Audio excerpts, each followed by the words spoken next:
नमस्कार दोस्तों, इस वीडियो में हम डिस्कस करेंगे एचटेट पीजीटी लेवल 3 एग्जाम 2020 का कॉमर्स का क्वेश्चन पेपर। केवल कॉमर्स के जो क्वेश्चंस हैं उनको इसमें सोल्व भी करेंगे, एनालाइज भी करेंगे। यह एग्जाम हुआ था 2 जनवरी 2021 को। इसके क्वेश्चंस काफी महत्वपूर्ण हैं उन सभी एग्जाम्स के लिए जिनमें कॉमर्स के एमसीक्यूज पूछे जाते हैं। बोर्ड की में 2 क्वेश्चंस में प्रॉब्लम है मेरे हिसाब से, उनको मैं डिस्कस करूंगा, इसमें बताऊंगा विद सॉल्यूशन। उसको आप आराम से देख सकते हैं, चाहें तो अपनी की को भी चैलेंज कर सकते हैं। पहला क्वेश्चन है, इसमें पूछा गया है सेंट्रल कंज्यूमर प्रोटेक्शन काउंसिल के हेड कौन है। ऑप्शंस दिए हुए हैं और गिवन ऑप्शंस में से सही ऑप्शन है option B, minister in charge of consumer affairs in the central government. Bharat सरकार के उपभोक्ता मामलों के मंत्रालय के जो मंत्री हैं वो इसके अध्यक्ष होंगे। जो कैबिनेट मिनिस्टर होंगे कंज्यूमर अफेयर्स के वो इसके चेयरमैन होंगे, और जो मिनिस्टर ऑफ स्टेट यानी कि राज्य मंत्री होंगे कंज्यूमर अफेयर्स के भारत सरकार के, वो इसके वाइस चेयरमैन होंगे। कंज्यूमर प्रोटेक्शन एक्ट 2019 के तहत सीसीपीसी की व्यवस्था की गई है। 20 जुलाई 2020 से यह एक्ट फोर्स में आ चुका है, अस्तित्व में आ चुका है, लागू हो चुका है। इसी एक्ट के तहत सीसीपीए की भी व्यवस्था की गई है as per section 10 of this act, और 24 जुलाई 2020 से इसको भी इस्टेब्लिश किया जा चुका है। नेक्स्ट है step in the selling process. Selling process में वह स्टेप जिसमें एक सेल्स पर्सन आइडेंटिफाई करता, पहचान करता है क्वालिफाइड पोटेंशियल कस्टमर की, यानी कि ऐसे कस्टमर की जिसमें क्षमता है हमारा ग्राहक बनने की, उसकी पहचान कर लेता है सेल्स पर्सन और फिर अपने जो एफर्ट है वो उन्हीं पे लगाता है। तो गिवन ऑप्शंस में से जो सही ऑप्शन है वो है प्रोस्पेक्टिंग। सेलिंग जो प्रोसेस है उसमें कई सारे स्टेप्स होते हैं, उनमें से कुछ कॉमन स्टेप्स इस तरीके से हो सकते हैं। प्रोस्पेक्टिंग, प्रेपरेशन, अप्रोच करना, presentation, handling objections, closing and follow. Next है which among the following is not included in uses of funds. इनमें से कौन सा फंड के यूजेज में शामिल नहीं किया जाता। यूज ऑफ फंड की बात हो रही है, मतलब फंड फ्लो स्टेटमेंट की बात हो रही है। फंड फ्लो स्टेटमेंट में यूजेज और सोर्सेज ऑफ फंड को शामिल किया जाता है। तो गिवन ऑप्शंस में से कौन सा ऐसा है जिसमें जिसे यूज ऑफ फंड नहीं माना जाता है। तो इसका करेक्ट ऑप्शन है option D, purchase of fixed asset. Fixed asset purchase की और बदले में शेयर इशू कर दिए, ना तो कोई फंड आया ना कोई फंड गया। यहाँ पे फंड का मतलब है वर्किंग कैपिटल से, तो कोई वर्किंग कैपिटल ना आई ना गई, ये दोनों ही नॉन करंट आइटम है, इसलिए फंड्स पे कोई फर्क नहीं पड़ेगा, ये इसका करेक्ट ऑप्शन है।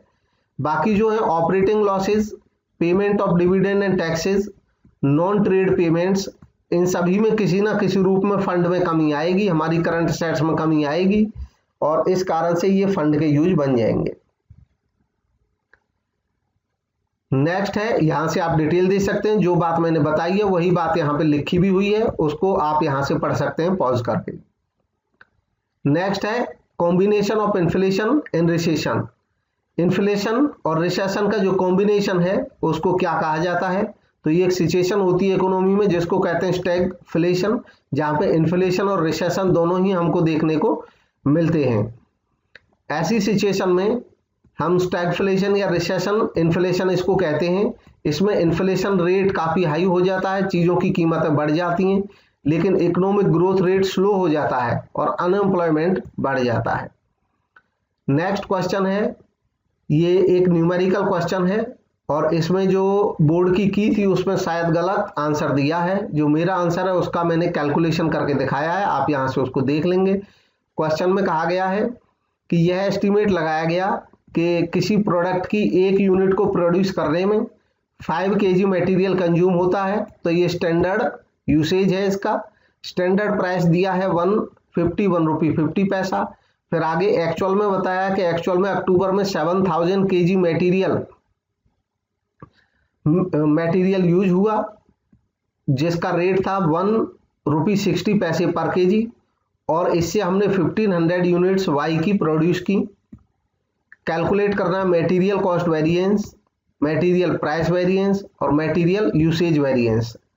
गिवन ऑप्शंस में से जो बोर्ड का जवाब था वो बी था, लेकिन मेरे हिसाब से ये गलत है। आप कैलकुलेशन देखेंगे, आप भी स्वयं भी करके देखें और इसको चैलेंज कर सकते हैं इसके अकॉर्डिंग अपनी की में, अगर अभी तक नहीं किया है और टाइम है तो। मेरे हिसाब से इसका जो सही जवाब होना चाहिए वो सी होगा, और इसको मैं यहाँ पे कैलकुलेशन करके दिखा रहा हूँ, आप यहाँ पे देखें। Material cost variance, material cost variance निकाल लेंगे, इतनी यूनिट हमने प्रोड्यूस की और 5 पर केजी उसमें स्टैंडर्ड यूज होना था मटेरियल, स्टैंडर्ड प्राइस इतना दिया था, तो ये स्टैंडर्ड कॉस्ट आ गई, ये एक्चुअल कॉस्ट आ गई क्योंकि ये एक्चुअल प्रोडक्ट है, एक्चुअल जो मटेरियल है वो है, और ये एक्चुअल रेट है। तो अल्टीमेटली हमें 50 रुपये का फायदा ही हुआ, कॉस्ट कम हुई, इसलिए ये फेवरेबल है 50।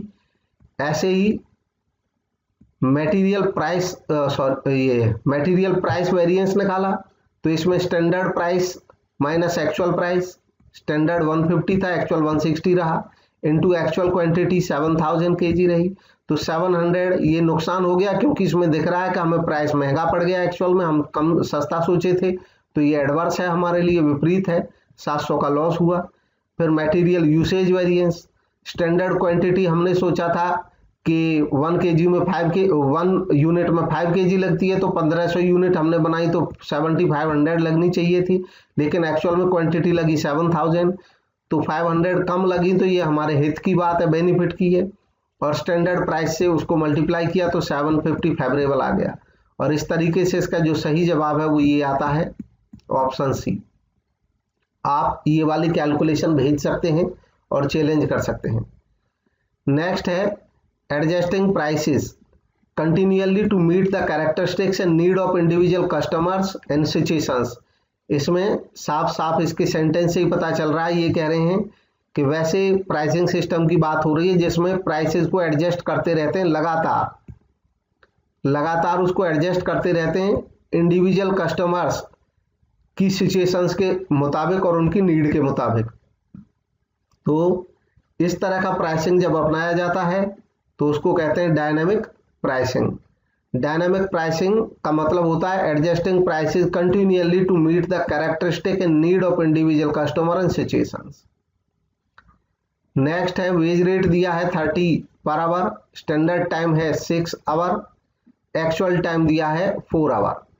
एसरटेन करना है total amount of wages earn under Rowan plan. Rowan plan के तहत आपको कैलकुलेशन करनी है वेजेज की, तो इसका सही ऑप्शन तो बी है 160। और इसको कैलकुलेट कैसे करना है वो यहाँ पे दिखाया है। रोवन प्लान एक इंसेंटिव वेज प्लान है जो कि जेम्स रोवन ने दिया। इसमें वेज कैलकुलेट करने का तरीका है कि जो एक्चुअल में टाइम लगा 4 आवर और जो रेट था 30, इसके हिसाब से 120, तो ये मजदूरी बन गई उसकी 120 रुपया।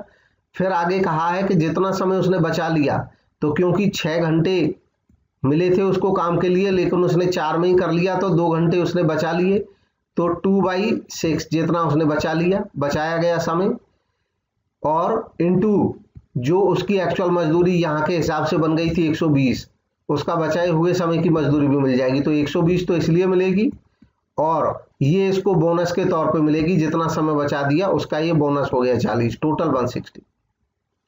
नेक्स्ट है which among the following is a long term solvency ratio. इनमें से कौन सा लॉन्ग टर्म सोल्वेंसी रेशियो है? तो गिवन ऑप्शंस में से जो लॉन्ग टर्म सोल्वेंसी रेशियो है वो है प्रोप्राइटरी रेशियो। प्रोप्राइटरी रेशियो हमें बताता है, इसको इक्विटी रेशियो या नेटवर्थ या टोटल एसेट रेशियो भी बोल देते हैं। ये एक मेजर है जिसमें हमें पता चलता है कि शेयर होल्डर्स फंड और टोटल एसेट्स का क्या रिलेशन है, यानी कि how much of total assets are financed by share holders fund. इस बात को बताता है प्रोप्राइटरी रेशियो।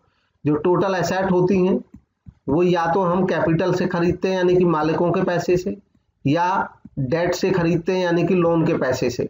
तो टोटल एसेट होती हैं इनके द्वारा रिप्रेजेंट। अब इसमें मालिकों का पैसा कितना लगा है एसेट्स में, इस बात को यह रेशियो बताता है। नेक्स्ट है people shift their spending across food, housing, transportation, health care and other goods and services categories as family income rises. Law known as, यह एक लॉ है कि जैसे जैसे फैमिली इनकम बढ़ती है तो लोग केवल खाने के बजाय बहुत सारी चीज़ों पे खर्च करना शुरू कर देते हैं। हाउसिंग, ट्रांसपोर्टेशन, हेल्थ केयर, सब में अपना कुछ खर्चा बढ़ाने लगा देते हैं। तो इसको हम कहते हैं एंजल्स लॉ। एंजल जो इकोनॉमिस्ट थे उन्होंने ये लॉ दिया था। एंजल्स लॉ एक इकोनॉमिक थ्योरी है जो 1857 में दी गई थी बाय अर्नस्ट एंजल, एक जर्मन स्टैटिस्टिशियन थे। इनके द्वारा ये थ्योरी दी गई थी। इन्होंने कहा था कि जब हाउस होल्ड इनकम इंक्रीज होती है तो percentage of income spent on food decline, तो खाने पे जो खर्च होता है वो कम हो जाता है। उसका कारण ये होता है जब इनकम बढ़ती है, जब इनकम किसी की बहुत कम होती है तो हो सकता है वो पूरी इनकम खाने पे लगा रहा हो, कुछ बढ़ गई तो हो सकता है वो 50% लगा रहा हो, और बढ़ेगी तो हो सकता है वो 10% ही लगाए। और बहुत अमीर जो आदमी होते हैं वो मुश्किल से 1% लगा पाते हैं, क्योंकि जैसे जैसे इनकम बढ़ती जाती है तो खाने की बजाय बाकी चीजों पे खर्च ज्यादा शुरू हो जाता है। नेक्स्ट है अगला question, the relationship between tax rate and amount of tax revenue collected. Relationship जो टैक्स रेट और टैक्स से जो रेवेन्यू मिलता है सरकार को, इन दोनों में रिलेशन बताता है, वो क्या है इनमें से? तो वो लाफर कर्व है। लाफर जो कर्व है वो हमें ये रिलेशन बताता है। लाफर कर्व एक थ्योरी है जिसको डेवलप किया गया था इकोनॉमिस्ट आर्थर लाफर के द्वारा, उन्हीं के नाम पे इसको लाफर कर्व कहते हैं। इसमें उन्होंने बताया था कि जो टैक्स रेट है और जो रेवेन्यू कलेक्ट होती है गवर्नमेंट के द्वारा, इनमें क्या रिलेशन है। इसमें इन्होंने दरअसल इस बात को प्रतिस्थापित किया था, बताया था कि ऐसा भी हो सकता है कि टैक्स रेट कम करके भी सरकार की रेवेन्यू बढ़ सकती है। नेक्स्ट है a situation in which an economic gain by one country result in an economic loss by another. ये एक सिचुएशन है जिसमें बताया है, इकोनॉमिक थ्योरी है ये भी, जिसमें ये बताया कि जो एक देश का इंटरनेशनल बिजनेस में एक देश की जो अर्निंग होती है वही दूसरे देश के लिए लॉस होता है। यानी कि मान लो ये थ्योरी ये कहती है कि अगर अमेरिका और भारत के बीच कोई बिजनेस हो रहा है और उस बिजनेस से अमेरिका कमा रहा है तो सीधी सी बात है ये भारत का लॉस हो रहा है। ये जो थ्योरी है इसको क्या कहा जाता है? इसको कहा जाता है zero sum game. In game theory an economic theory, zero sum game एक मैथमेटिकल रिप्रेजेंटेशन है ऐसी सिचुएशन का जहां पे हर पार्टिसिपेंट का गेन या लॉस एग्जैक्टली बैलेंस हो जाता है एक दूसरे के द्वारा। नेक्स्ट है इन FS&D classification of material. Material का एक क्लासिफिकेशन है FS&D। इसमें F का मतलब क्या है? तो गिवन जो टर्म है इसमें F का मतलब है फास्ट। ये जो पूरी टर्म है FNSD एनालिसिस, इसमें आइटम्स को जब स्टोर करते हैं तो उस समय उसको डिवाइड किया जा सकता है आइटम्स को 4 कैटेगरीज में, जिसमें F का मतलब होता है फास्ट मूविंग आइटम्स जो तेजी से कंज्यूम होते रहते हैं। N उन आइटम्स को बोलते हैं जो नॉर्मल मूविंग आइटम होते हैं जिनका नॉर्मल कंजम्पशन होता है। S बोलते हैं उनको जो स्लो मूविंग आइटम है, स्लो कंजम्पशन होता है। और D बोलते हैं ऐसे आइटम्स को जो डेड आइटम है और उनका कंजम्पशन एकदम निल है, उनका कोई यूज नहीं होना है। नेक्स्ट है in a multiple choice quiz equation has 5 alternative, out of them only 1 answer is correct. इसमें कहा गया है कि एक मल्टीपल चॉइस क्विज है जिसमें हर क्वेश्चन में 5 ऑप्शन दिए गए हैं और जो 5 ऑप्शन दिए हैं उसमें से एक आंसर करेक्ट है। क्या प्रोबेबिलिटी होगी इस बात की कि अगर 10 क्वेश्चन हों और उनमें से 6 करेक्ट हो जाए, इस बात की क्या संभावना है, इसको इसमें बताना है। तो इसका जो सही जवाब है वो है ऑप्शन सी 0.0055। इसको कैलकुलेट करेंगे इस तरीके से कि प्रोबेबिलिटी का रूल होता है कि प्रोबेबिलिटी ऑफ करेक्ट आंसर, क्योंकि हमें पता है कि 5 ऑप्शन है और उनमें से एक ही सही है, तो जो सही होने की प्रोबेबिलिटी है वो 1/5 होगी और इनकरेक्ट आंसर की प्रोबेबिलिटी 4/5 होगी। यानी कि 5 में से अगर एक सही होने की संभावना है तो इसका मतलब 4 गलत होने की संभावना है। Probability of 6 correct answers out of 10 क्या होगी इस रूल से? तो इसका रूल है कितने कॉम्बिनेशन बनेंगे टोटल 10C6 कॉम्बिनेशन बनेंगे इनटू जो फेवरेबल है 1/5 की पावर 6। अगर हम ये मान रहे हैं कि अगर 10 में से 6 सही हो जाएं तो इसका मतलब 6 सही होंगे तो 4 गलत होंगे, तो जो सही होने की संभावना है वो 6 है और जो गलत होने की संभावना है मतलब वो 4 केस हो सकते हैं, इसलिए बाई 4 कर दिया। और इसको अब कैलकुलेट कर लेना है, इसको कैलकुलेट करेंगे तो ये आंसर आ जाएगा। इस टाइप के क्वेश्चन में समय लगता है, तो अगर एग्जाम में ऐसे क्वेश्चंस रहते हैं, कुछ क्वेश्चन ऐसे होते हैं जो देखने से समझ आ जाते हैं, उनको डायरेक्ट चूज कर लिया जाना चाहिए ऑप्शन को, और नहीं तो बाकी क्वेश्चन जब सारे अटेम्प्ट हो जाएं तभी ऐसे क्वेश्चंस को छेड़ना चाहिए। आराम से कैलकुलेशन करते रहें, इस तरीके से हो जाएगी, समय लगेगा लेकिन हो जाएगी। तो लास्ट में करने वाले क्वेश्चन होते हैं ये। नेक्स्ट है, in how many ways can 12 cups be put in 3 trays in equal number. इसमें पूछा गया है कि कितने तरीके हो सकते हैं जब 12 कप को हम 3 ट्रे में बराबर बराबर रख दें। तो 3 ट्रे में रखेंगे तो हर ट्रे में 4-4 कप आएंगे और कप सबके सब एक जैसे हैं, क्योंकि कुछ अलग बताया नहीं गया तो ये मानेंगे सब एक जैसे हैं, कोई अंतर नहीं है, ना तो ट्रे में कोई अंतर है ना कप में कोई अंतर है, तो सारे कॉम्बिनेशन एक दूसरे के साथ हो सकते हैं। ऐसी सिचुएशन में हमें निकालना है कि कितने तरीके से इनको रखा जा सकता है। तो गिवन ऑप्शंस में से जो सही ऑप्शन है इस केस में वो है ऑप्शन बी 5775 वेज। इतने तरीके हो सकते हैं और इसको कैलकुलेट करने का तरीका है, क्योंकि 12 कप है हमारे पास तो 12 फैक्टोरियल अपॉन, हम उनको 3 ट्रे में 4-4 की संख्या में रख सकते हैं, तो upon 3 factorial into 4 factorial 4 factorial और 4 फैक्टोरियल, इतने इतने वेज इनके हो सकते हैं। इसको पूरा कैलकुलेट करेंगे तो इसका जो सही जवाब है वो हमारे पास निकल करके आ जाएगा 577 वेज। नेक्स्ट देखेंगे, the maximum share application money can B. अब ये क्वेश्चन भी बोर्ड की जो की में था वो गलत है हमारे हिसाब से, और उसका सही मैंने कारण भी इसमें बताया है, उसको आप देख लेंगे।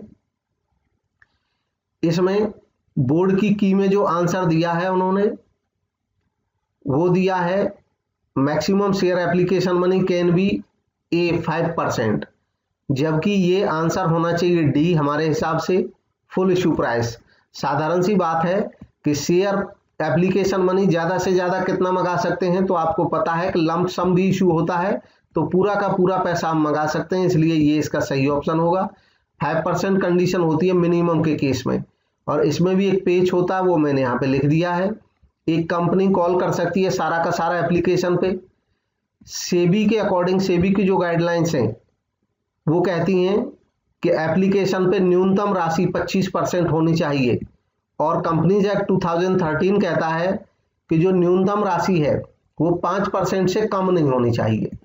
तो ये दोनों बातें एक दूसरे के खिलाफ नहीं है। इसको ऐसे समझें कि कंपनीज एक्ट ने कहा कि शेयर एप्लीकेशन मनी 5% से कम नहीं होना चाहिए, और सेबी जो गाइडलाइन देती है उसने कहा कि हाँ 5% से कम तो बिल्कुल भी नहीं होना चाहिए, और हमारा जो गाइडलाइन है वो 25% से कम नहीं होना चाहिए।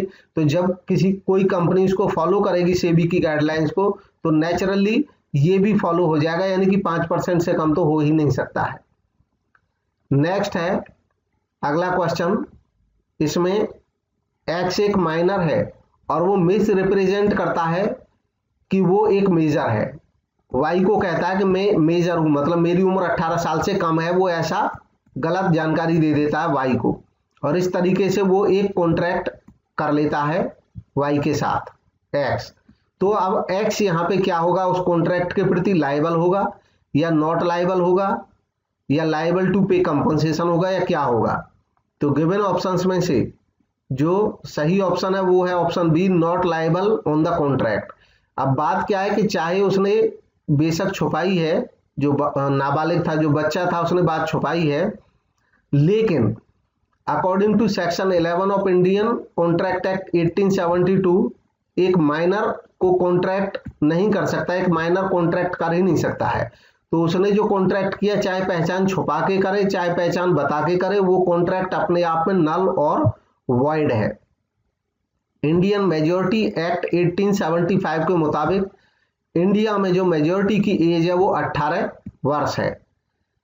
कोई भी कॉन्ट्रैक्ट अगर माइनर के साथ होता है तो वो वॉइड एब इनिशियो होगा। वॉइड एब इनिशियो का मतलब है कि वो वॉइड होगा from the beginning, right from the beginning, यानी कि जब हुआ है वो तभी से वॉइड है। जो चीज वॉइड है उसकी कोई बाइंडिंग हो ही नहीं सकती है। और एक माइनर चाहे वो जानकारी छुपा के कर रहा है, बेशक वही गलत जानकारी दे रहा है मेजर को कि भी मैं माइनर नहीं हूं, लेकिन फिर भी माइनर को माइनर का बेनिफिट मिलेगा ही। उसको ये बेनिफिट इसलिए मिलता है क्योंकि उसको समझ नहीं है। जब वो समझ नहीं है तो वो गलत भी बोल सकता है, गलत भी जानकारी दे सकता है। तो जो मेजर है उसी की ड्यूटी बनती है इस बात की तहकीकात करना कि वो माइनर तो नहीं है जिससे मैं कॉन्ट्रैक्ट कर रहा हूं। नेक्स्ट है PV ratio of A firm is 50%। एक फर्म का पीवी रेशियो 50% है, मार्जिन ऑफ सेफ्टी 40% है। आपको निकालना है ब्रेक इवन पॉइंट क्या होगा इसमें सेल का, और नेट प्रॉफिट क्या होगा अगर सेल्स वॉल्यूम 5 लाख है। अगर प्रेजेंट में उनकी सेल्स वॉल्यूम 5 लाख है तो बीईपी की कैलकुलेशन करनी है और नेट प्रॉफिट की। इसमें हम बीईपी की कैलकुलेशन कर सकते हैं किस तरीके से, हम यहाँ पे देखेंगे कि बीईपी की कैलकुलेशन दरअसल इसमें दिया हुआ है कि मार्जिन ऑफ सेफ्टी 40% है, यानी कि 40% मार्जिन ऑफ सेफ्टी है। तो इसका मतलब इससे पहले वो पॉइंट बीईपी का है, तो 100 माइनस 40 यानी कि 60% पे है बीईपी का पॉइंट। तो इसलिए बीईपी आ जाएगा 5 लाख का 60%, 5 लाख का 60% निकाल लेंगे 3 लाख।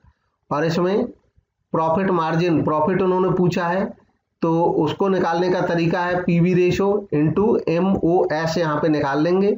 और ये हमें पता है पीवी रेशो दिया है 50% और MOS दिया है 40%। तो 50% और 40% ये हो जाएगा 20%। तो प्रॉफिट निकालेंगे सेल 5 लाख का 20% यानी कि 1 लाख। इसलिए करेक्ट ऑप्शन इसमें जो हो जाएगा ऑप्शन डी हो जाएगा, 3 लाख और 1 लाख। नेक्स्ट देखेंगे the association clause of a public company has to be signed by. एक पब्लिक कंपनी का एसोसिएशन क्लॉज साइन होना चाहिए कितने लोगों के द्वारा, तो इसका सही जवाब है ऑप्शन सी, 7 पर्सन्स के द्वारा। एसोसिएशन क्लॉज यह कंफर्म करता है कि जो इंडिविजुअल साइन कर रहे हैं इस क्लॉज पे वो एग्री हो गए हैं कंपनी के डायरेक्टर बनने के लिए। यह साइन होना चाहिए कम से कम 2 मेंबर्स के द्वारा प्राइवेट लिमिटेड कंपनी के केस में, और कम से कम 7 व्यक्तियों के द्वारा पब्लिक लिमिटेड कंपनी के केस में। नेक्स्ट क्वेश्चन है a budget is an estimate of future needs arranged according to an orderly basis covering some or all of the activities of an enterprise for a definite period of time. यह definition किसने दी है, तो सीधे इसमें definition पूछिए, definition दी कितनी है। तो बजट को एस्टिमेट बताया फ्यूचर नीड्स का, ये जॉर्ज आर टेरी ने, ये इनकी डेफिनेशन है। नेक्स्ट है इसमें वर्ड बजट, इसके बारे में कुछ जानकारी है। वर्ड बजट फ्रेंच वर्ड बुजेट से आया है और का मतलब होता है लेदर का एक थैला। फाइनेंस में बजट का मतलब होता है ऐसा स्टेटमेंट जो फ्यूचर रिसीप्ट्स और पेमेंट की हमें समरी बताता हो। और जॉर्ज टेरी जी.आर. टेरी ने ये डेफिनेशन की दी है। नेक्स्ट है ए performance assessment in which coworkers provide input into employees performance. एक परफॉर्मेंस असेसमेंट का एक तरीका है जिसमें जो साथी वर्कर होते हैं वही एम्प्लॉय की परफॉर्मेंस के बारे में इनपुट देते हैं, जानकारी देते हैं। इसको क्या कहा जाता है, तो इसको कहा जाता है option B, peer evaluation. Next है इसको पीयर एवेल्युएशन को पीयर रिव्यू या पीयर फीडबैक भी कहते हैं। नेक्स्ट है third stage of group development characterise by close relationship in cohesiveness is known as. इसमें कहा है कि ग्रुप का जो डेवलपमेंट होता है, ग्रुप बनता है, उसका डेवलपमेंट होता है ग्रुप का, समूह का, तो characterise by close relationship and cohesiveness के बारे में जो बताता है उसकी थर्ड स्टेज कौन सी है, इनमें से उसकी पहचान करनी है। तो इसका सही जवाब है option D, norming stage. Bruce टकमैन जो एक एजुकेशनल साइकोलॉजिस्ट थे, उसने आइडेंटिफाई किया एक 5 स्टेज का डेवलपमेंट प्रोसेस जो उन्होंने बताया कि एक समूह कैसे क्रिएट होता है। उन्होंने बताया कि सबसे पहले फॉर्मिंग, इसको इस तरीके से याद कर सकते हैं, फसा एनपीए, FSNPA। सबसे पहले situation forming, storming, norming, performing, adjourning. Next है the firm that serves small segments that the other firms in an industry overlook or ignore. इसमें पूछा गया कि एक ऐसी फर्म जो ऐसे सेगमेंट को सर्व करती हो जिस सेगमेंट को बाकी फर्म या इंडस्ट्री ओवरलुक कर देती हैं या इग्नोर कर देती हैं, मतलब जिनकी नीड अभी तक फुलफिल नहीं हुई है उनकी नीड को फुलफिल करना। तो ऐसी फर्म को क्या कहते हैं? इसका सही जवाब है ऑप्शन ए, मार्केट निशर। और ऐसे मार्केट को निश मार्केट कहते हैं। ये इस टाइप का मार्केट होता है, जैसे अगर कहें कि स्वीट्स के मामले में जो शॉप स्वीट्स बनाती हैं वो सभी स्वीट्स बनाती हैं। कुछ लोग ऐसे हैं जो डायबिटिक रहते हैं, तो वो स्वीट खाना तो चाहते हैं लेकिन नुकसान हो जाएगा, डायबिटीज हो सकती है, इसलिए नहीं खाते हैं। तो इसलिए diabetes free, sugar free sweets बनाती हैं कुछ जो स्वीट बनाने वाले हैं वो शुगर फ्री बनाने लग जाते हैं। तो उन्होंने इस मार्केट को जो शुगर फ्री खाना चाहते हैं वो एक इनकी निश मार्केट हो गई, उसको फाइंड आउट करने के लिए ऐसा सामान बना सकते हैं। नेक्स्ट है ए लिमिटेड ने इशू किए 2000 equity share of ₹100 each, fully paid up. Fully paid up है। कंपनी ने अर्न किया 20,000 रुपए का प्रॉफिट आफ्टर टैक्स, टैक्स देने के बाद, यानी कि फाइनल प्रॉफिट हुआ। मार्केट प्राइस है शेयर का 160 पर शेयर और इन शेयर पे डिविडेंड पे किया गया 8 रुपए पर शेयर। आपको फाइंड आउट करना है cost of equity capital using earning yield method. तो अर्निंग यील्ड में अर्निंग पर शेयर निकाली जाती है। अर्निंग पर शेयर कितनी होगी यह देखना है। 2000 शेयर हैं और 20,000 का प्रॉफिट है, तो 20,000 को डिवाइड कर देंगे 2000 से, यानी कि ईपीएस अर्निंग पर शेयर आ जाएगा 10 रुपया। और अब इसका फॉर्मूला अप्लाई कर देना है। तो यहाँ पे इसका फॉर्मूला अप्लाई करके निकाला गया है, इसको चेक कर लें। Cost of equity earning per share upon market price into 100। Earning per share 10 है, मार्केट प्राइस 160 है, ये 100 है, 6.25 आ गया। तो 6.25 यानी कि ऑप्शन ए इसका करेक्ट ऑप्शन होगा। नेक्स्ट देखेंगे which one of the following is a quantitative technique of decision making. Decision making की इनमें से कौन सी क्वांटिटेटिव टेक्निक है? गिवन ऑप्शंस में से option B decision tree quantitative technique है। Major quantitative technique decision making की यहाँ पे दी गई है, मैथमेटिकल प्रोग्रामिंग, कॉस्ट एनालिसिस या break even analysis, cost benefit analysis, linear programming, capital budgeting, inventory management, expected value, decision tree इसमें पूछा गया था, सिमुलेशन, क्यूइंग और waiting line theory, game theory, information theory, preference theory या utility theory. ये सब major quantitative techniques हैं, decision making में यूज आती हैं। डिसीजन ट्री क्या है? डिसीजन ट्री एक कंसेप्चुअल मैप होता है पॉसिबल डिसीजंस का और आउटकम्स का एक पर्टिकुलर सिचुएशन में, एक खास सिचुएशन में। यह यूजफुल होता है जहां पे एक मैनेजर को कई सीक्वेंशियल डिसीजन लेने होते हैं, उन डिसीजंस को लेने में यह मदद करता है। नेक्स्ट है firms whose future earnings are likely to withstand on economic downturn. इसमें पूछा गया है एक फर्म जिसकी फ्यूचर अर्निंग विथस्टैंड हो सकती हैं इकोनॉमिक डाउनटर्न के समय, यानी कि कोई इकोनॉमिक उच्चावचन आए, इकोनॉमी नीचे जाए लेकिन उसकी जो फ्यूचर अर्निंग है उनमें अंतर ना पड़े, तो ऐसे सिचुएशन को, ऐसी फर्म को क्या कहते हैं? इसका सही जवाब है डिफेंसिव कंपनी इसको कहते हैं। डिफेंसिव कंपनी ऐसी कंपनीज को कहा जाता है जो स्टेबल रहती हैं इकोनॉमिक कॉन्ट्रैक्शन या एक्सपेंशन के समय। नेक्स्ट है a citizen of one country working in another country. एक देश का सिटीजन दूसरे देश में जो काम करता हो उसको क्या कहते हैं? तो इसका सही जवाब है ऑप्शन बी, एक्सपैट्रिएट। एक्सपैट्रिएट या एक्सपैट एक इंडिविजुअल जो रह रहा है और काम कर रहा है किसी दूसरे देश में, अपने जिस देश का वो नागरिक है उसके अलावा। नेक्स्ट है the number of units produced and sold at which the companies net income is zero is number of units, यानी कि यूनिट्स की वह संख्या जिनको प्रोड्यूस और सेल किया जा रहा हो कंपनी के द्वारा, और उस सिचुएशन में कंपनी को ना प्रॉफिट होता हो ना लॉस होता हो, प्रॉफिट और लॉस दोनों ही जीरो हो, तो उसको क्या कहा जाता है? तो इसका सही जवाब है ब्रेक इवन पॉइंट, इसको कहा जाता है BEP। नेक्स्ट है error of rejecting a true null hypothesis is, एक ट्रू नल हाइपोथेसिस को रिजेक्ट करने की एरर कौन सी एरर होती है? इसको कहते हैं option A type 1 error, type 1 error होती है ये, और टाइप 2 एरर होती है जब नल हाइपोथेसिस को हम एक्सेप्ट कर लें जबकि वो ट्रू नहीं है, ये टाइप 2 एरर कहलाती है। नेक्स्ट है study of societies to learn about human beings and their activities, इसको क्या कहते हैं? इसका सही जवाब है option A anthropology. Anthropology study होती है ह्यूमन बीइंग्स की, ह्यूमन बीइंग्स के बारे में, उनका ओरिजिन क्या था, डेवलपमेंट कैसे हुआ, कस्टम और बिलीफ की जो स्टडी है उसी को बोलते हैं एंथ्रोपोलॉजी।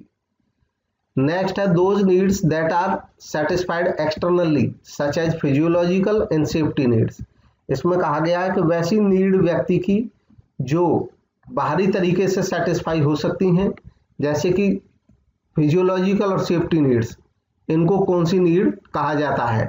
तो अब्राहम मास्लो की थ्योरी है, उसमें इन नीड्स को लोअर ऑर्डर नीड कहा जाता है।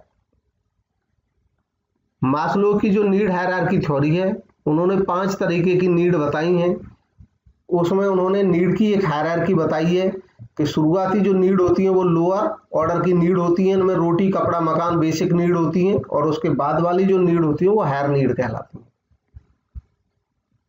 नेक्स्ट है the mistake of paying more attention to specific product of a company offers than to benefits and experiences produced by these products, इसमें कहा गया है कि एक ऐसी गलती जो कोई कंपनी इस तरीके से कर देती है कि वो अपने प्रोडक्ट पे ज़्यादा ध्यान देती है, ना कि उस प्रोडक्ट से जो बेनिफिट मिलेगा ग्राहक को उस पे, इसको क्या कहा जाता है? इस सिचुएशन को कहते हैं ऑप्शन ए मार्केटिंग मायोपिया, बाजार का भ्रम जाल इसको कहा जाता है। ये एक शॉर्ट साइटेडनेस या इनवर्ड लुकिंग अप्रोच होती है किसी कंपनी की, जिसमें उसको लॉस उठाना पड़ सकता है फ्यूचर में, क्योंकि वो कस्टमर को की नीड और वांट पे ध्यान देने की बजाय वो फोकस करती है अपनी कंपनी की जो नीड है उन पे फोकस करती है।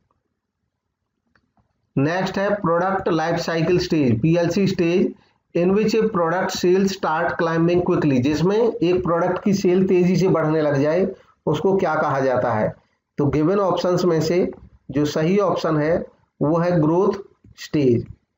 PLC के जो मेजर स्टेजेस हैं वो 4 मेजर स्टेजेस हैं, IGMD करके याद रख सकते हैं। इंट्रोडक्शन स्टेज, जब नया प्रोडक्ट आता है मार्केट में। ग्रोथ, जब डिमांड ग्रो कर रही होती है। मैच्योरिटी, जब डिमांड अपने चरम पे पहुंच जाती है और वहां पे कंपनी को काफ़ी बेनिफिट हो रहा होता है, कॉस्ट कम हो चुकी होती है, एडवर्टीजमेंट ज़्यादा करनी नहीं पड़ती है। और फिर उसके बाद लास्ट में आती है डिक्लाइन स्टेज, इसमें मार्केट शेयर कम हो जाता है और सेल कम होनी शुरू हो जाती है।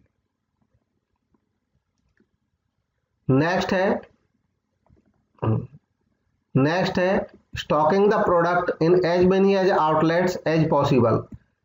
कोई सिंगल चेन वाली कंपनी या संस्था जिसके कई स्टोर होते हैं और वो यह कोशिश करे कि सभी स्टोर्स में ज़्यादा से ज़्यादा जितना संभव है उतना सामान भर दिया जाए, तो इस सिचुएशन को क्या कहते हैं? इसका सही जवाब है इंटेंसिव डिस्ट्रीब्यूशन, यानी कि इतना इंटेंसिव कर देना डिस्ट्रीब्यूशन को कि जहां भी गुंजाइश है हमारे जिस भी स्टोर में उन सभी में हम सामान भर दें। ऑप्शन बी करेक्ट ऑप्शन होगा। नेक्स्ट है which of the following errors will cause the trial balance to be out of the order. इसमें पूछा गया है इनमें से कौन सी एरर ऐसी है जो ट्रायल बैलेंस को आउट ऑफ द ऑर्डर रखेगी, यानी कि मिलने नहीं देगी उसको। तो ये जो गिवन एरर्स हैं ये तीनों ही ऐसी एरर हैं, इनका मैंने कारण भी यहाँ पे नीचे लिख दिया है। इसका कारण ये है कि जो पहला केस है उसमें कस्टमर तो क्रेडिट हो जाएगा 550 से और परचेज रिटर्न भी क्रेडिट हो जाएगा 550 से। क्यों? क्योंकि उससे गलती ये हुई है कि जो टोटल है सेल्स रिटर्न बुक का, उस टोटल को ये परचेज रिटर्न बुक में ले गए, तो परचेज रिटर्न बेवजह क्रेडिट हो गया और इधर जिससे ये सेल्स रिटर्न हुआ था वो भी क्रेडिट हो गया, तो दो अकाउंट क्रेडिट हो गए, तो ट्रायल बैलेंस में ये इम्पैक्ट डालेगा, क्योंकि दोनों चीजें क्या हो गई हैं, क्रेडिट हो गई हैं, डेबिट कुछ हुआ ही नहीं। और बाकी जो दोनों एरर है उनका भी मैंने यहाँ पे कारण लिखा है, आप इसको पढ़ सकते हैं। संतोष के अकाउंट के केस में संतोष का जो अकाउंट है वो क्रेडिट एक्सेस हो जाएगा 100 से, केवल उसी के क्रेडिट फालतू हो जाएगा, ट्रायल बैलेंस को मिलने नहीं देगा। और तीसरा जो केस है उसमें सेल्स अकाउंट कम रह जाएगा, डेफिशिएंट रहेगा 50 से। नेक्स्ट है विच one of the following is not a principle of Henry Fayol. Henry Fayol का प्रिंसिपल इनमें से कौन सा नहीं है, उसकी पहचान करनी है। तो गिवन क्वेश्चन में जो सही ऑप्शन है वो है option C, unity of control. इस नाम से कोई प्रिंसिपल नहीं है। हेनरी फेयोल के 14 प्रिंसिपल्स हैं, इस तरीके से ये यहाँ पे लिखे हैं, इनको याद कर सकते हैं। नेक्स्ट है ए और बी पार्टनर्स हैं, प्रॉफिट्स और लॉसेस को शेयर करते हैं 3:2 में। उन्होंने एडमिट किया सी को एक नया पार्टनर 1/5 हिस्से के लिए, और सी अपना हिस्सा लेगा ए और बी से इक्वली, यानी कि आधा आधा। कैलकुलेट करना है न्यू प्रॉफिट शेयरिंग रेशो। मैंने यहाँ पे पूरा कैलकुलेट करा के ये दे रखा है, ऑप्शन 20 का करेक्ट ऑप्शन होगा। सी लेता है ए और बी से आधा आधा, तो 1/5 का आधा यानी कि 1/10 ए से, 1/10 बी से। तो ए का कितना रह जाएगा न्यू शेयर, ए का पुराना था 3/5, 1/10 इसको दे दिया तो 5/10 रह गया, बी का 3/10 रह गया इसी तरीके से। और जो सी का शेयर है उसका भी डिनोमिनेटर 10 करने के लिए ऊपर नीचे दोनों तरफ इसमें 2 से मल्टीप्लाई कर देंगे, और इस तरीके से न्यू रेशो आ जाएगा 5:3:2। तो ये करेक्ट रेशो आ जाएगा। नेक्स्ट देखेंगे how many arrangements can be formed with letters of word Gangapur. Gangapur word में जो लेटर दिए हैं इनमें से कितने अरेंजमेंट बनाए जा सकते हैं, यह है इस क्वेश्चन में पूछा गया है। तो इसको करेंगे, इसको करने का तरीका है, टोटल ये जो लेटर है इनको काउंट किया जाएगा, टोटल 8 हैं। तो अगर ये आपस में रिवाइज नहीं हो रहा होता, एक भी दोबारा से नहीं आ रहा होता लेटर, तो ये 8 फैक्टोरियल निकल आती संख्या। लेकिन अभी इसमें हमें पता चल रहा है कि जी 2 बार यूज हुआ है और ए भी 2 बार यूज हुआ है, तो 2 लेटर ऐसे हैं जो 2 बार यूज हुए हैं, तो इनका वेटेज घटा लिया जाएगा। टोटल जो 8 लेटर है 8 फैक्टोरियल अपॉन पहले वाले का 2 फैक्टोरियल और दूसरे वाले का भी 2 फैक्टोरियल, जितने बार आएगा उतना फैक्टोरियल उसका लग जाएगा। अब इसको फैक्टोरियल को ओपन कर लेंगे और कैलकुलेशन हो जाएगी, तो ये 10,080। तो करेक्ट ऑप्शन हो जाएगा ऑप्शन ए। नेक्स्ट देखेंगे at the time of retirement of A bill the acceptor debit. जब कोई बिल रिटायर होता है, रिटायर होने का मतलब होता है कि अगर कोई बिल का एक्सेप्टर यानी कि ग्राहक यानी कि डेटर यानी कस्टमर अपने क्रेडिटर से कहे कि जो बिल आपने बनाया है उसके तो अभी 1 महीना या 2 महीना बचा हुआ है, लेकिन मेरे पास पेमेंट आ गई है, मैं अभी सेटल कर देना चाह रहा हूँ। अगर दोनों एग्री हो जाते हैं तो अभी सेटल कर दिया जाएगा, और जब समय से पहले मैच्योरिटी से पहले सेटल हो जाता है तो उसको रिटायरमेंट ऑफ बिल कहते हैं। ऐसे केस में उन्होंने पूछा है कि डेबिट कौन होगा, तो डेबिट तो नेचुरली बिल्स पेबल अकाउंट ही होगा। इसकी जर्नल एंट्री इस तरीके से बनती है, bills payable account debit to cash या बैंक अकाउंट, क्योंकि कैश या बैंक में पेमेंट की जा रही है और जो बीपी था वो कैंसिल हो रहा है। नेक्स्ट देखेंगे a promise to pay by the accepting party at some future date. यह क्वेश्चन जो है इसकी की बोर्ड में जो दी गई है वो हमने जो पहले प्रिज्यूम की थी उससे अलग थी, लेकिन उन दोनों के पीछे एक कारण है। तो इसका जो कारण है प्रॉब्लम का वो मैं बता दे रहा हूं यहाँ पे, चाहें तो आप चैलेंज कर भी सकते हैं। इसमें बोर्ड ने अपनी आंसर की में कहा है कि इसको कहते हैं टाइम ड्राफ्ट, और हमने पहले मान लिया था ये प्रॉमिस नोट देख करके सीधा सीधा हमने इसको प्रॉमिसरी नोट समझा, और प्रॉमिसरी नोट समझ करके सी इसका आंसर बताया। अब वास्तव में बात क्या है कि जो टाइम ड्राफ्ट है ये भी ये हो सकता है, इसलिए इसका आंसर ये भी हो सकता है। और ये प्रॉमिस नोट अगर समझेंगे तो इसका मतलब ये आंसर नहीं है, तब ए ही केवल सही आंसर है इसका टाइम ड्राफ्ट। ये टाइम ड्राफ्ट जो है ये यूज होता है इंटरनेशनल बिजनेस में, इंटरनेशनल ट्रेड में, वहां से ये टर्म यूज हुई है। यहां पे देख सकते हैं टाइम ड्राफ्ट का क्या मीनिंग है।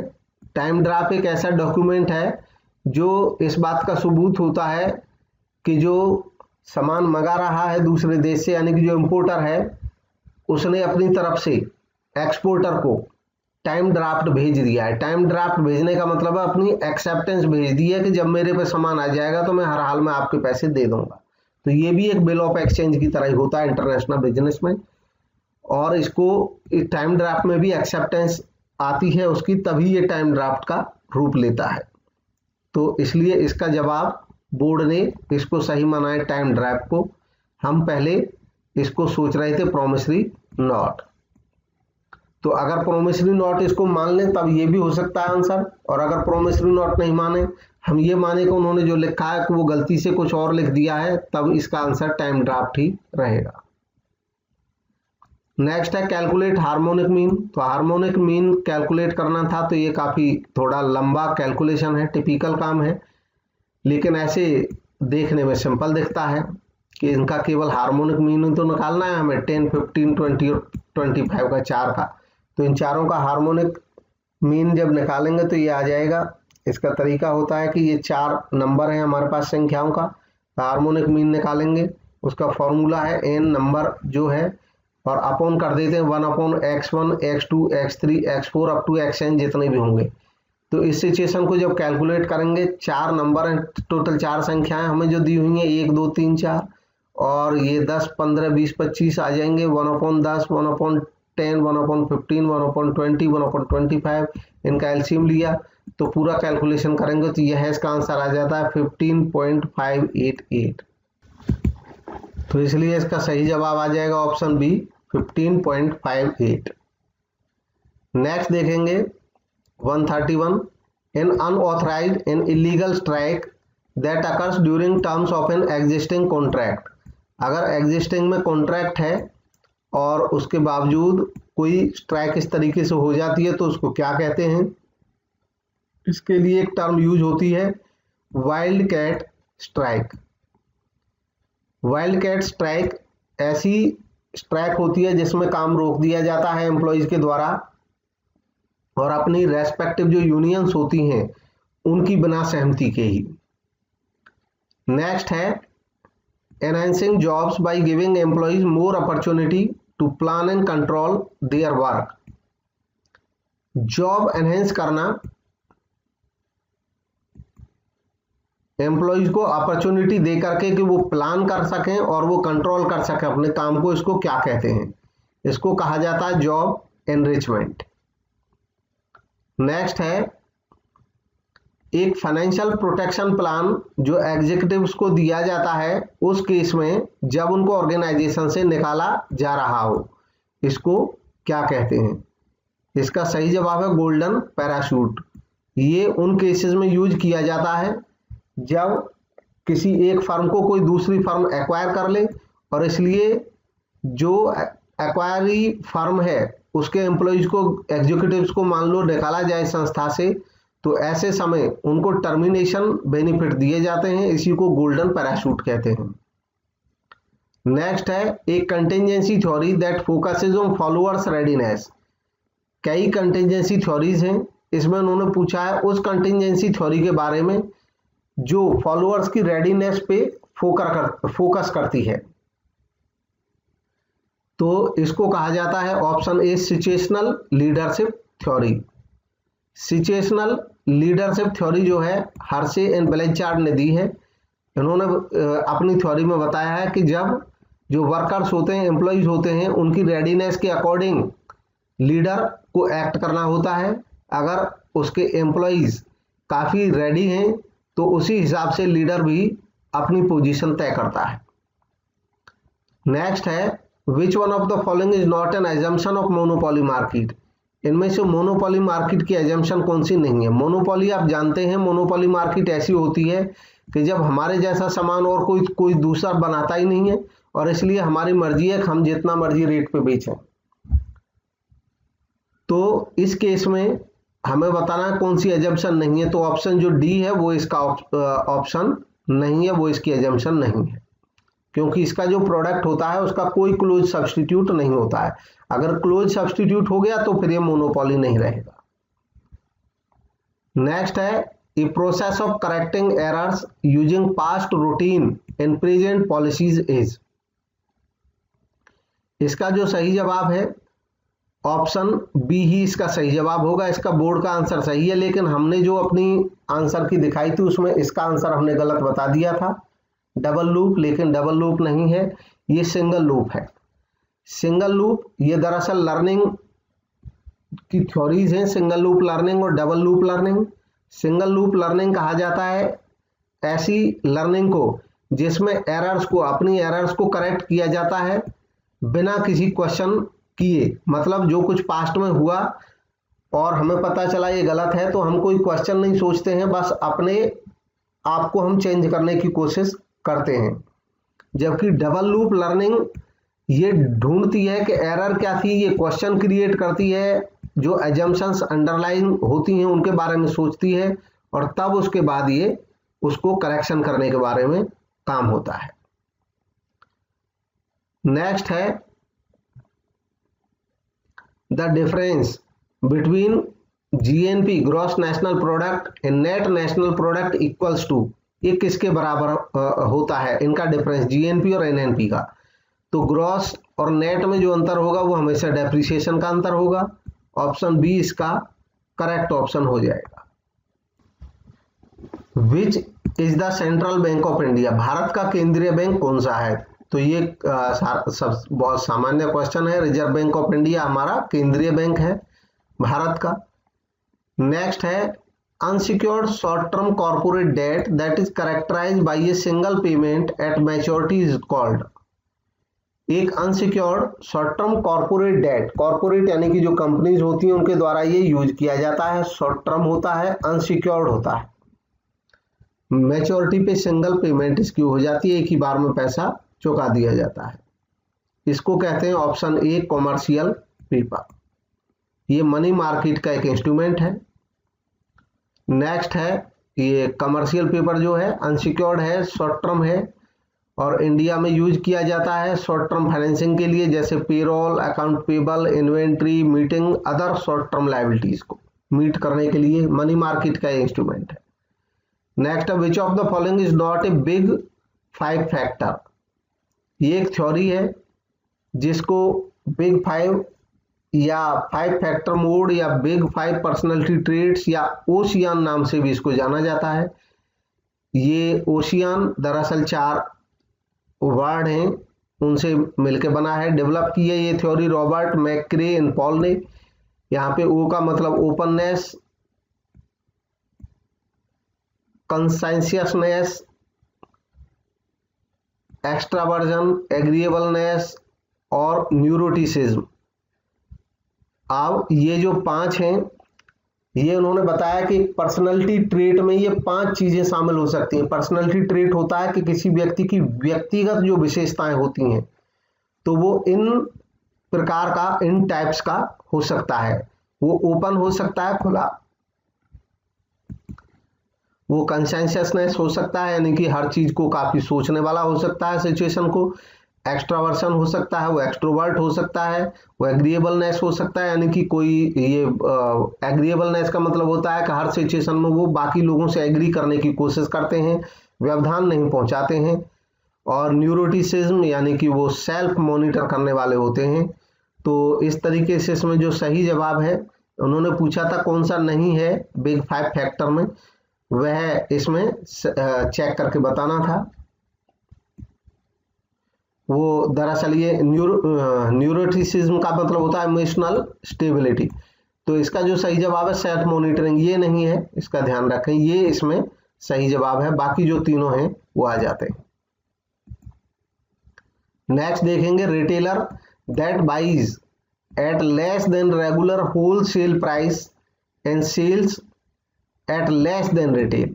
ऐसा रिटेलर जो खरीदता है रेगुलर होलसेल प्राइस से कम पे और बेचता है रेगुलर रिटेल प्राइस जो होता है उससे कम से, यानी कि स्वयं भी कम पैसे में खरीद के ले आता है और अपने ग्राहकों को भी कम पैसे में सामान बेच देता है, इस रिटेलर को क्या कहते हैं?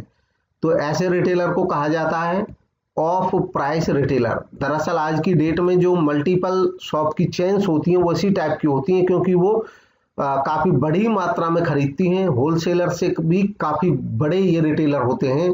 शॉपिंग मॉल वगैरह हम देखते हैं, डिपार्टमेंटल स्टोर देखते हैं, ये सब बहुत सारे प्रोड्यूसर से बल्क में सामान उठाते हैं, तो वहां से भी ये सस्ता ले लेते हैं। बार्गेनिंग पावर रहती है इनके पास, और इस बेनिफिट को ये अपने ग्राहकों में ट्रांसफर कर देते हैं ताकि इनके ग्राहक भी काफी ज्यादा संख्या में इनके पास पहुंच जाए। नेक्स्ट है the systematic search for a new product idea is. नए प्रोडक्ट के आइडिया के लिए सिस्टमेटिक तरीके से सर्च करना क्या कहलाता है? इसका सही जवाब है option B, idea generation, idea generate करना। आइडिया जनरेशन ऐसी प्रोसेस है जिसमें न्यू सॉल्यूशंस को फाइंड किया जाता है, और आइडिया स्क्रीनिंग आइडिया जनरेशन से पहले की एक स्टेप है इसी प्रोसेस में, इससे पहले आता है। इसमें एलिमिनेट किया जाता है अनसाउंड प्रोडक्ट कॉन्सेप्ट्स को, ताकि जो हमारे सामने बहुत सारे ऑप्शन हो सकते हैं, कई सारे आइडिया लगते हैं शुरू में, लेकिन जो आइडिया काम के नहीं है उनको स्क्रीनिंग में ही अलग कर दिया जाता है और बाद में नया आइडिया फाइनली जनरेट होता है। नेक्स्ट है the ability to apply specialised knowledge और एक्सपर्टाइज इज। क्वेश्चन में पूछा गया है कि वह एबिलिटी, वह योग्यता जिसके द्वारा किसी विशेष ज्ञान या एक्सपर्टाइज को अप्लाई किया जा सकता है। तो इसका जो सही जवाब है वो है ऑप्शन सी, टेक्निकल स्किल्स। दरअसल मैनेजर की जो स्किल होती हैं वो 3 तरीके से बांटी जा सकती हैं, टेक्निकल, ह्यूमन और कंसेप्चुअल। टेक्निकल स्किल होती हैं वो स्पेशलाइज्ड नॉलेज या एक्सपीरियंस को अप्लाई कर सके। ह्यूमन स्किल्स रहती हैं कि वो लोगों को समझे, उनको मोटिवेट कर सके, अच्छे रिलेशन रखे। और कॉन्सेप्चुअल स्किल्स रहती हैं, कॉन्सेप्ट को अच्छे तरीके से समझे, यानी कि सिचुएशंस को एनालाइज करे और डायग्नोज करे। नेक्स्ट है the tendency of people to associate two events when in reality there is no connection between them is known as। इसमें पूछा है लोगों की वह मानसिकता जिसमें वो कोई 2 इवेंट जो आपस में एक दूसरे से बिल्कुल अलग अलग है, उनमें कोई रिलेशन नहीं है और उनमें भी रिलेशन ढूंढने की कोशिश करते हैं, इसको क्या कहते हैं? तो इसका सही जवाब है इल्यूजरी कोरिलेशन। इल्यूजन की वजह से कोरिलेशन करने की कोशिश करना। नेक्स्ट है a business buying situation in which the buyer wants to modify product specification, price, term और सप्लाई। एक बिजनेस की बाइंग सिचुएशन ऐसी सिचुएशन जिसमें खरीदार खरीदना चाह रहा है उस वस्तु को जो उसने पहले खरीदी, लेकिन कुछ सुधारों के साथ नया प्रोडक्ट स्पेसिफिकेशन देना चाहता है, नया प्राइस चाहता है, अलग प्राइस पहले से, टर्म एंड कंडीशंस अलग चाहता है, या इवन सप्लायर को भी बदलना चाहता है। तो इसको क्या कहते हैं? इसका सही जवाब है मॉडिफाइड रीबाई, इसको कहा जाता है। जो मॉडिफाइड रीबाई है उसमें प्रोडक्ट का जो सेलर है उसको बदलने की कोशिश की जाती है, क्वालिटी को बदलने की जाती है, यानी कि सामान तो हम वही खरीद रहे हैं लेकिन कुछ बदलाव चाहते हैं, तो मॉडिफाइड रीबाई। स्ट्रेट रीबाई का मतलब होता है ऐसी सिचुएशन जिसमें हम बिना किसी चेंज पे ध्यान दिए रूटीन ऑर्डर जो हमारे चल रहे थे उन्हीं में फर्दर ऑर्डर देते हैं। नेक्स्ट है perceived fairness of the amount and allocation of rewards among individuals is known as. इसको क्या कहा जाता है? मतलब लोगों के बीच में न्यायोचित बात करना और जो रिसोर्सेज है उनका बंटवारा सही से करना, इसको क्या कहा जाता है? तो इसका सही जवाब है ऑप्शन बी, डिस्ट्रीब्यूटिव जस्टिस। ऐसा जस्टिस जिसमें डिस्ट्रीब्यूशन हो सही तरीके से। नेक्स्ट है the Japanese term for an organisation's commitment to continuous improvement. एक जापानीज टर्म है अपनी ऑर्गेनाइजेशन के प्रति कमिटमेंट करना, क्या कंटिन्यूअस इंप्रूवमेंट के लिए काम करेंगे, तो इसको कहा जाता है ऑप्शन सी, काइजेन। नेक्स्ट है काइजेन एक टेक्निक है जिसका थीम होता है चेंज फॉर बेटर और कंटिन्यूअस इंप्रूवमेंट। 1986 में ये मासाकी इमाई जो जापानीज मैनेजमेंट एक्सपर्ट थे उन्होंने ये कोइंड की थी, ये टर्म कोइंड की थी। नेक्स्ट है a currency that place central role in the foreign exchange market. एक ऐसी करेंसी जो फॉरेन एक्सचेंज मार्केट में सेंट्रल रोल प्ले करती हो, यानी कि उस करेंसी के थ्रू लोग खरीदते बेचते हो इंटरनेशनल मार्केट में, तो इसको कहा जाता है व्हीकल करेंसी। व्हीकल करेंसी में डॉलर एक मुख्य व्हीकल करेंसी है। इसके अलावा जापान की येन या जो मजबूत देश है उनकी करेंसी भी यूज की जा सकती है। नेक्स्ट है employees are free to join the union और नॉट। एक सिचुएशन होती है किसी संस्था में कि वो अपने एम्प्लॉइज को कहते हैं कि आप फ्री हैं, आप चाहें तो यूनियन ज्वाइन करो या नहीं करो। इवन जो यूनियन वाले हैं वो भी यही कहते हैं कि आप अपनी मर्जी से यूनियन ज्वाइन कर सकते हो या नहीं भी कर सकते हो। तो इसमें पूछा गया है ये कि उसको क्या कहा जाता है, तो उसका सही जवाब है इसका option B, open shop. Open shop ऐसी सिचुएशन को बोला जाता है। नेक्स्ट और लास्ट है, ऐसे ही इसमें एक क्लोज्ड शॉप सिचुएशन होती है। क्लोज शॉप सिचुएशन होती है जब कोई इस्टेब्लिशमेंट या फैक्ट्री कहती है कि वही मेंबर हमारी संस्था में आ सकते हैं जो लेबर यूनियन के मेंबर हों, जबकि ओपन शॉप में ऐसी कोई बंदिश नहीं रहती है। नेक्स्ट है a trend in which the dependent variable changes at a constant rate with time. इसको क्या कहा जाता है? देखिए दो वेरिएबल हैं, एक डिपेंडेंट है एक इंडिपेंडेंट है। जैसे मान लो हमारे देश की जीडीपी, और मान लो कार की सेल। अब जीडीपी और कार की सेल में क्या रिलेशन है, इसको हम कांस्टेंट चेंज के साथ अगर दिखाएंगे तो किस तरीके से इसको दिखाया जा सकता है और उस सिचुएशन को क्या कहा जाता है, उस ट्रेंड को। तो इसका सही जवाब है 150 का बी, लीनियर ट्रेंड। ये काफी महत्वपूर्ण थ्योरी है।